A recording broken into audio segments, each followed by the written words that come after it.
తమిళనాడులో ప్రభుత్వం స్థాపించాలంటే విజయ్ అన్నా డిఎంకే మద్దతు ఖచ్చితంగా తీసుకోవాల్సి ఉంటుందా? అంటే విజయ్కి సొంతగా మెజారిటీ లేనప్పుడు రకరకాల సినారియోస్ క్రియేట్ అవుతాయి. ఒక సినారియో ఏంటంటే ఫస్ట్ సినారియో విజయ్కే సొంతగా మెజారిటీ వచ్చే స్థాయిలో సీట్లు వస్తే ఒక పద్ధతి.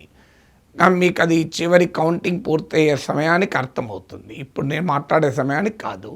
ఇక అది కానప్పుడు విజయ్కి పూర్తి మెజారిటీ లేనప్పుడు ఏంటి పరిష్కారము అంటే, మీకు చిన్న చిన్న పార్టీలు ఎవరైనా డిఎంకే అలియన్స్ నుంచో లేదా ఏడిఎంకే అలియన్స్ నుంచో బయటికి వచ్చి విజయ్తో కలవడం వల్ల ఏడిఎంకే డిఎంకే లేకపోయినా విజయ్ ఒక కోalition గవర్నమెంట్ను ఫామ్ చేయడానికి స్కోప్ ఉంటుంది. ఇప్పుడు డిఎంకే నుంచి కాంగ్రెస్ లెఫ్ట్ బయటికి వచ్చి ఆ సీట్లు కలిస్తే సరిపోతే, సో ఏడిఎంకేలో ఉన్న చిన్న చిన్న మిత్రపక్షాలు ఎవరైనా బయటికి వస్తే, అది కానప్పుడు విజయ్కి మార్గం ఏంటి, ఏడిఎంకేతోనో డిఎంకేతోనో కలవాలి.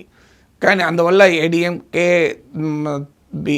విజయ్ ఎన్నికలకు ముందు చెప్పింది డిఎంకే నా పొలిటికల్ రైవల్, బీజేపీ నా ఐడియాలజికల్ రైవల్ అన్నారు. మరి బీజేపీని వదిలేసి ఓన్లీ ఏడిఎంకే వస్తే పొత్తు పెట్టుకుంటా అనే కండిషన్ విజయ్ పెడతాడా, లేదా ఎన్నికలకు ముందు మాట్లాడినట్టు ఉండదు రాజకీయాలు మీకు. అందువల్ల మళ్ళీ విజయ్ ఒకవేళ ఎన్డీఏకి నాయకత్వం వహిస్తాడా, ఎందుకంటే గతంలోనే బీజేపీ విజయ్ని కలుపుకోవటానికి చూసింది.